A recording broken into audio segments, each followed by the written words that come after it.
When you are working along in your knitting and you want to change between colours, so you want to finish this one off and you want to start a new colour, you can sometimes get a loose stitch at the start here if the yarn isn't anchored.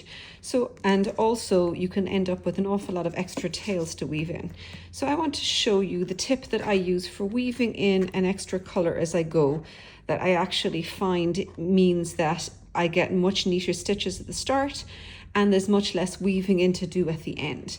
Now, it's a variant on stranded colour work, trapping float. So if you've done that before, this will look very familiar.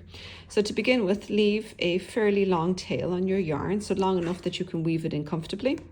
And usually I'm holding the bottom of it here so that when I knit the first stitch, I'm going to actually wrap it up in underneath this as well to even trap the other one in.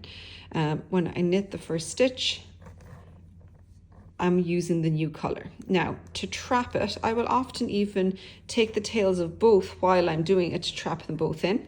So as I go to knit the stitch, I put it in as if I'm going to knit. I lift the yarn I want to trap over the needle, go to knit the stitch, and then as I knit it, those two drop down behind.